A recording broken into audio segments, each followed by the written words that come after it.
ভাই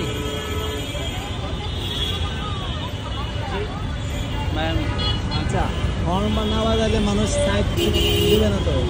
আচ্ছা আমরা যদি হচ্ছে আমাদের গতি নিয়ন্ত্রণ করে চলি, হ্যাঁ, সেই ক্ষেত্রে হচ্ছে আর যদি আমরা রুলস রেগুলেশন মেনটেন করে চলি, সেই ক্ষেত্রে মনে হয় না যে সাইডের কোনো সমস্যা হবে। কারণ একটা বাস আরেকটা বাস ওভারটেক করতে গেলে ওই সময়ে হর্নটা দিতেছে, বা আপনি দেখা যায় বাসের সাইডে যখন বাইক নিয়ে যাচ্ছে তখন হর্নটা দিতেছে।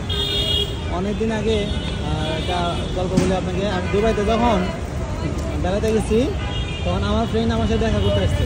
জি জি। তো ওর পিছন দিকে শুধু আস্তে করে একটু হর্ন দিচ্ছে। সে এত অপমানিত বোধ করছে হ্যাঁ হ্যাঁ, যে আমাকে হর্ন কেন দিল, হর্ন দেওয়ার আগে কেন আমি এখান থেকে সরলাম না। তাদের ভিতরে ইগোটা এইরকম, আর আমাদের হর্ন চাপতে হয়। উন্নত রাষ্ট্রে হচ্ছে অনেক অনেক মানে সময় উপযোগী। আপনার হচ্ছে উন্নত রাষ্ট্রে কি হয়, যদি কেউ হর্ন দেয় তাহলে অন্য মানুষ অপমানিত বোধ করে, এটাই।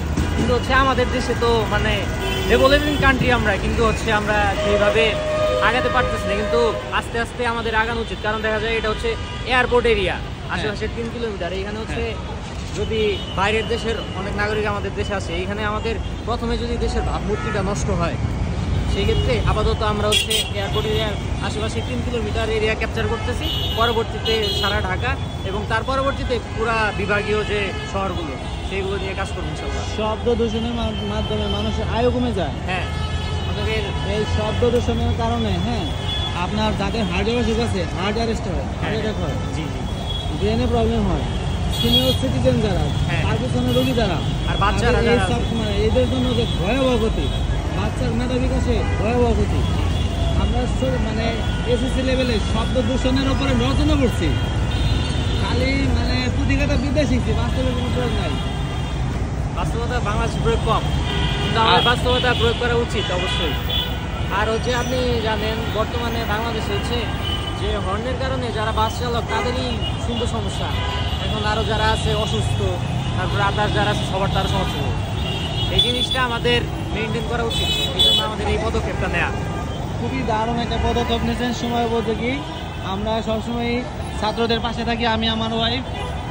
আমি আপনাদের এটা খুবই মানে মন থেকে সাধুবাদ জানাই।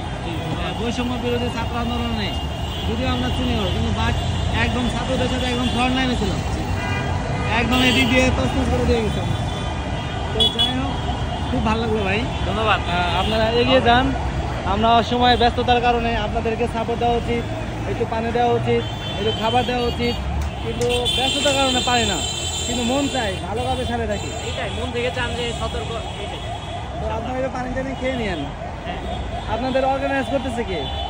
আমাদের হচ্ছে বন ও পরিবেশ বিষয়ক উপদেষ্টা যে আচ্ছা রিজওয়ানা ম্যাম, ওনার সাথে আমরা হচ্ছে গ্রিন বয়েস, আমরা হচ্ছে ভলেন্টিয়ার শিক্ষার্থী যারা আছে তাদের সাথে অ্যাফিলিয়েট করে আর কি, মানে যুক্ত হয়ে আমরা কাজগুলো করতেছি। তাহলে তো আমাদের কোনো ডোনেট করার কোনো সুযোগ নাই, বা এমনি কোনো আমরা কোনো জয়েন করতে পারি না? আপনারা চাইলে পার্টিসিপেট করতে পারেন, ডোনেট করার প্রয়োজন নাই, কিন্তু আপনারা এটা প্রচারণা করার প্রয়োজন। হ্যাঁ, সেটাই। কারণ হচ্ছে ভালোভাবে থাকা উচিত, স্বাগত জানানো উচিত। আমরা পরিশ্রম করতে পারতেছি না, আপনারা পরিশ্রম করতেছেন। এই দেখেন, আমরা কিন্তু ঠিকই শব্দ দূষণ রচনা করে পড়ালেখা করে আসছি, কিন্তু ভুলে গেছি বাস্তবে প্রয়োগ নাই। আপনারা সেগুলো মনে করে দিচ্ছেন, বৈষম্যতা ঠিক না। আমরা সারা জীবন আমরা লালন করছি, কিন্তু বাস্তবে প্রয়োগ নেই। এই ছাত্ররা আমাদেরকে শিখাইছে। বাংলাদেশে আসলে একটা জিনিস পড়ার কিন্তু প্রয়োগের জায়গাটা আছে, কিন্তু প্রয়োগ করে না অনেকে। ওকে, থ্যাংক ইউ সো মাচ ভাই, খুবই ভালো লাগছে আপনার সাথে সুন্দর একটা মুহূর্ত মানে পার করতে পেরে। এগিয়ে যান, আমরা আছি আপনাদের সাথে। ইনশাআল্লাহ। আল্লাহ হাফেজ, আসসালামু আলাইকুম।